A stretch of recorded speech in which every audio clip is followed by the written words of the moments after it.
Hello friends, అందరికీ welcome back to our channel అండి. ఎలా ఉన్నారు మీరంతా? ఈరోజు వీడియోలో అయితే సగ్గుబియ్యం వడియాలు ఎలా ప్రిపేర్ చేసుకోవాలో షేర్ చేస్తున్నానండి. ఈజీ ప్రాసెస్లోనే చేసుకోవచ్చు అన్నమాట. ఫస్ట్ అయితే చూసేద్దాం ఎలా చేసుకోవాలో. దీనికైతే 2 కప్స్ తీసుకున్నానండి. ఇవైతే కొంచెం పెద్దవి అన్నమాట, సగ్గుబియ్యం చిన్నవి కాదు. 2 కప్స్ తీసుకున్నాను అన్నమాట. ఇవి బాగా వాటర్లో వేసి కొంచెం వాష్ చేసేయాలండి. వాష్ చేసేసి ఆ వాటర్ అంతా పడేసి మళ్ళీ మంచినీళ్ళు వేసుకొని నానబెట్టుకోవాలన్నమాట. 2 కప్స్ అయితే వాటర్ వేసానండి. సారీ, 1కి 2 కప్స్ అంటే 4 కప్స్ వాటర్ వేసి నానబెట్టుకున్నాను అనమాట. ఇప్పుడు దీని మెజర్మెంట్ వచ్చేసి 1 కప్పు సగ్గు బియ్యానికి 5 కప్స్ అయితే వాటర్ పడతాయండి. అలా అయితేనే పర్ఫెక్ట్గా వస్తాయి. అంటే నేను 2 కప్స్ వేసాను కాబట్టి సగ్గు బియ్యం 10 కప్స్ అయితే వాటర్ వేసాను. ఇవి స్టవ్ పైన పెట్టేసుకోవాలి బాయిలింగ్ కోసం. ఇప్పుడు ఈ నానబెట్టిన సగ్గుబియ్యంలో వాటర్ అంతా వంచేయాలండి ఉంచకుండా.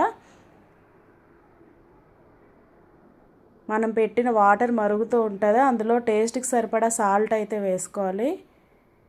ఇలా అయితే నాని ఉంటాయండి సగ్గుబియ్యం మెత్తగా అయ్యి. ఈ సగ్గుబియ్యం ఇందులో వేసేయాలన్నమాట. సాల్ట్ మాత్రం చూసుకొని వేసుకోవాలండి, ఎందుకంటే ఎక్కువైపోతుంది మనకి. ఎండలో ఎండిన తర్వాత సాల్ట్ అనేది ఎక్కువైపోతుంది. అలాగే ఒక 6 అయితే పచ్చిమిర్చి, 2 స్పూన్స్ జీలకర్ర అండి. ఈ సగ్గుబియ్యం అనేది ఉడుకుతున్నప్పుడు కొంచెం మిక్సీ పట్టేసుకొని వేసుకోవాలి. మీకు ఇంట్రెస్ట్ ఉంటే నువ్వులు కూడా వేసుకోవచ్చు ఇందులో. ఫైనల్గా అయితే ఈ విధంగా ప్రిపేర్ అవ్వాలండి కన్సిస్టెన్సీ అనేది వడియాలు పెట్టడానికి. కొద్దిగా చల్లారిన తర్వాత కవర్ పైన పెట్టాలి కాబట్టి చల్లారక పెట్టాలండి. లేదు క్లాత్ పైన డైరెక్ట్గా పెడితే చల్లారకపోయినా పర్వాలేదు. నేనైతే ఒక దుప్పటి వేసి దానిపైన కవర్ వేసి పెట్టానండి. 1 డే అయ్యేసరికల్లా ఇలా మీకు కవర్ నుంచి అయితే ఊడొచ్చేస్తాయి ఈజీగా. ఇవేంటంటే ఇంకా కవర్ నుండి తీసేసి మనకి ప్లేట్స్ ఉంటాయి కదండి పెద్ద పెద్దవి, అలాంటి వాటిలో వేసుకొని డైరెక్ట్గా మనం పైన మేడ పైన పెట్టేసుకోవడం, ఇంకా కవర్ మీద ఉంచక్కర్లేదు అన్నమాట.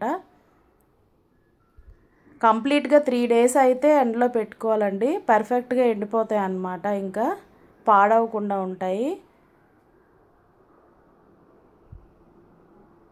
1 డేకి మనకు చూస్తున్నారు కదా ఈజీగా ఊడొచ్చేస్తున్నాయి అన్నమాట కవర్ నుంచి. ఎప్పుడైనా వడియాలు లాంటివి అయితే కవర్ పైన పెట్టుకోవడమే ఈజీ అండి.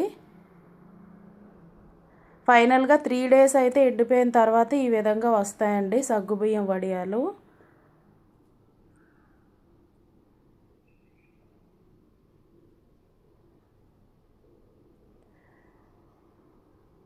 నెక్స్ట్ అయితే మనం మీకు తెలిసిందే కదండి, ఆయిల్లో ఫ్రై చేసుకుంటే ఇంకా మనకి ప్రిపేర్ అయిపోయినట్టే. ఇవి పప్పు రెసిపీతో చాలా బాగుంటాయండి సగ్గుబియ్యం వడియాలు. ఏ వడియాలు అయినా సరే మీకు తెలిసిందే కదా, పప్పుతో అయితే పర్ఫెక్ట్ కాంబినేషన్ అన్నమాట. మీరు కూడా సమ్మర్లో ఈ విధంగా అయితే ప్రిపేర్ చేసుకోండి. మీకు ఈ వీడియో నచ్చితే లైక్ చేయండి, అలానే సబ్స్క్రైబ్ చేయండి. బాయ్ అండి అందరికీ.